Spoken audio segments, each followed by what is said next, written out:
ഇവിടെ power point പ്രസൻറ്റേഷൻ്റെ വേദിയിലാണ് നാം ഒരുമിച്ച് കൂടിയിരിക്കുന്നത്. കൂടുതൽ വിശദീകരണമില്ലാതെ തന്നെ നമുക്ക് വിഷയത്തിലേക്ക് കടക്കാം.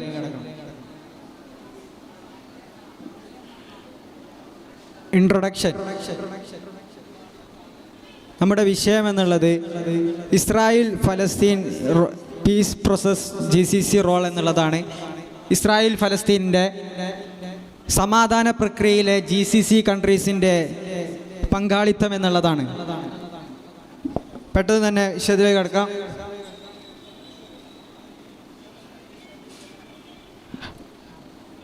അടുത്തതായിട്ട് ആദ്യമായിട്ട് ഒരു കഥയിലൂടെ തുടങ്ങാം. Modern history of the Palestine.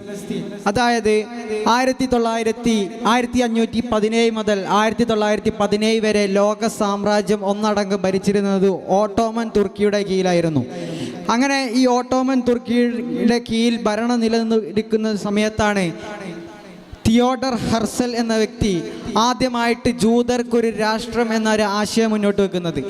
അങ്ങനെ തിയോഡർ ഹെർസൽ ജൂതർക്കൊരു രാഷ്ട്രം എന്നുള്ള ഈ ആശയമാണ് പിന്നീട് സയണിസമായിട്ട് രൂപം കൊണ്ടത്. അതിന് ആ ഒരു രാഷ്ട്ര രൂപാന്തരപ്പെടുത്താൻ അനുയോജ്യമായ സമയം 1914 മുതൽ 18 വരെ കാലയളവിൽ നടന്നിട്ടുള്ള ഒന്നാം ലോക മഹായുദ്ധത്തിൻ്റെ സമയത്തായിരുന്നു. അങ്ങനെ 1914 കാലയളവിൽ ഒന്നാം ലോക മഹായുദ്ധം നടന്ന സമയത്ത് ബ്രിട്ടൻ തുടക്കത്തിലെല്ലാം കനത്ത പരാജയങ്ങൾ ഏറ്റുവാങ്ങി. അങ്ങനെ ബ്രിട്ടൻ പരാജയം ഏറ്റുവാങ്ങിയതിനെ തുടർന്ന് അതിൻ്റെ പരാജയത്തിൻ്റെ കാരണങ്ങളെക്കുറിച്ച് ബ്രിട്ടൻ പഠിച്ചു.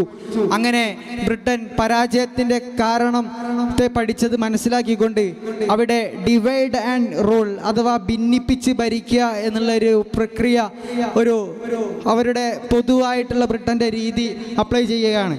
അങ്ങനെയാണ് സൗദി അറേബ്യയിലെ ഹുസൈൻ ഷെരീഫ്, അന്നത്തെ ഓട്ടോമൻ തുർക്കിയുടെ സൗദി അഥവാ അന്നത്തെ ഹിജാസിൻ്റെ ഗവർണറായിരുന്ന ഹുസൈൻ ഷെരീഫിനെ സ്വാധീനിച്ചുകൊണ്ട് ഓട്ടോമൻ തുർക്കിയുടെ ഭരണ കീഴിൽ നിന്ന് ഹുസൈൻ ഷെരീഫിനെ തിരിച്ച്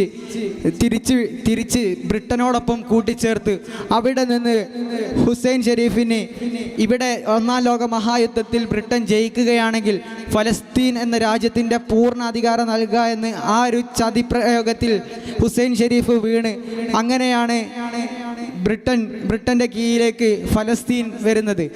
പിന്നീട് ലീഗ് ഓഫ് നേഷൻ്റെ കീഴിലായി ഇവിടെ ഇസ്രായേൽ ഫലസ്തീൻ എന്നുള്ള രണ്ട് രാജ്യങ്ങൾ എന്ന നിലയിൽ ഇസ്രായേൽ എന്നുള്ള ഒരു രാജ്യം അവിടെ യുദ്ധം ആരംഭിച്ചു.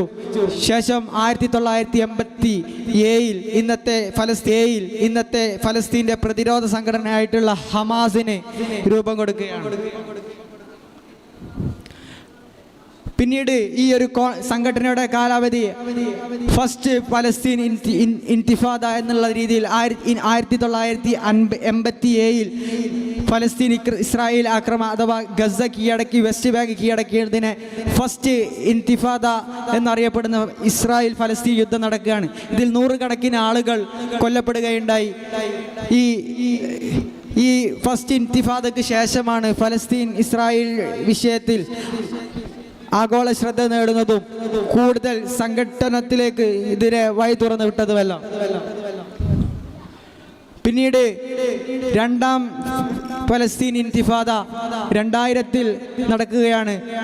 ഇതിലും ഈ ഒരു യുദ്ധക്കരുതി 1948 നിന്ന് തുടങ്ങി ആദ്യ ഇൻതിഫാദ അവസാനിച്ച് വീണ്ടും രണ്ടാമത്തെ ഇൻതിഫാദയിലേക്ക് എത്തി. ഇതിലാണ് അൽ-അഖ്സ മസ്ജിദ് ഇസ്രായേലിൻ്റെ അധീനയിൽ ആക്കുന്നത്.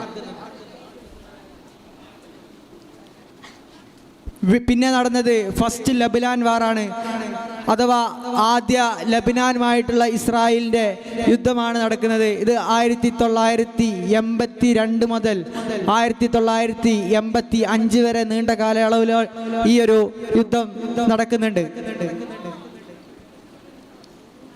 പിന്നെ ഹമാസിൻ്റെ യുദ്ധം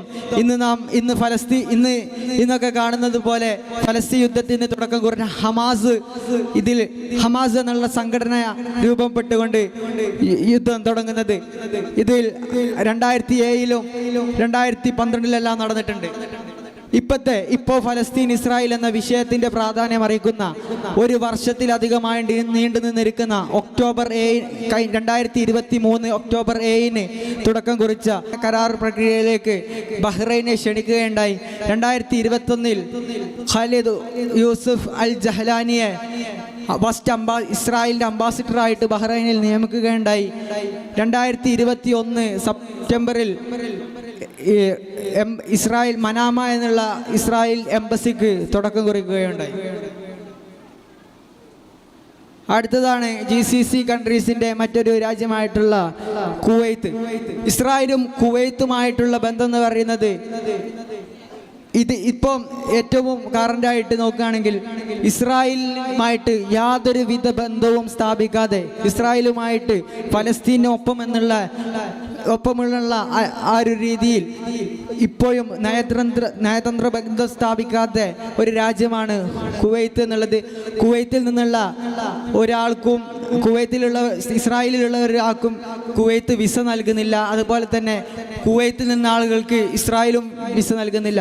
അത്തരം ഒരു രീതിയിലാണ് ഇന്ന് ഇസ്രായേലും കുവൈത്തും തുടർന്നു പോകുന്നത്. അടുത്തതാണ് GCC കൺട്രീസിൻ്റെ മറ്റൊരു രാജ്യമായിട്ടുള്ള ഖത്തറിനെ പറയുകയാണെങ്കിൽ നയതന്ത്രപരമായിട്ടും സാമ്പത്തികപരമായിട്ടും സാംസ്കാരികപരമായിട്ടും ഖത്തർ ഇസ്രായേലുമായിട്ട് ബന്ധം സ്ഥാപിക്കുന്നുണ്ട്. പക്ഷേ ഔദ്യോഗികമായിട്ട് ഖത്തർ ഇസ്രായേലിനെ അംഗീകരിക്കുന്ന രീതിയിലൊന്നും ചെയ്തിട്ടില്ലെങ്കിലും രഹസ്യമായിട്ട് പല രീതിയിലും ഇസ്രായേലുമായിട്ട് സമീപിക്കുന്നുണ്ട് എന്നുള്ളതാണ് വാസ്തവം. അടുത്തതാണ് ഇസ്രായേൽ ആൻഡ് UAE ആണ് ഈ അറേബ്യൻ GCC കൺട്രീസിൽ ആദ്യമായിക്കൊണ്ട് ഇസ്രായേലുമായിട്ടുള്ള നയതന്ത്ര ബന്ധം ഔദ്യോഗികമായിട്ട് സ്വീകരിച്ചിട്ടുള്ളത്. ബന്ധത്തെക്കുറിച്ച് പറയുകയാണെങ്കിലും ഖത്തറിനെ പോലെ ഔദ്യോഗികമായിട്ട് നയതന്ത്ര ബന്ധമൊന്നുമില്ലെങ്കിലും അൺഒഫീഷ്യലായിട്ട് അനൗദ്യോഗികമായിട്ട് പല രീതിയിലും ഇസ്രായേലിനുമായിട്ട് സമീപിക്കുന്ന രാജ്യമാണ് ഒമാൻ. അതുപോലെ തന്നെ ഇസ്രായേൽ ഒമാനെയും ആ രീതിയിൽ തന്നെയാണ് കാണുന്നത്. അടുത്തത് ഫ്യൂച്ചർ ഓഫ് ദി ഫലസ്തീനിൻ്റെ ഭാവി എന്നുള്ളതാണ്.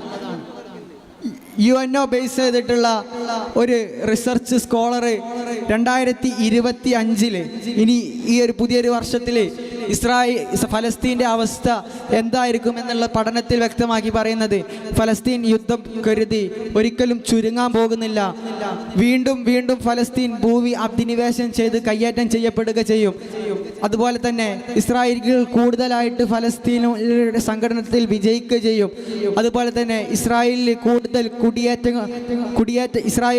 ഫലസ്തീനിൽ നിന്ന് കൂടുതൽ കുടിയേറ്റങ്ങൾ നടക്കും എന്നുള്ളതാണ് അവസാനമായിട്ട് ഈ ഒരു ഫലസ്തീൻ്റെ ഭാവിയെ സംബന്ധിച്ചിട്ടുള്ള പഠനത്തിൽ പറയുന്നത്.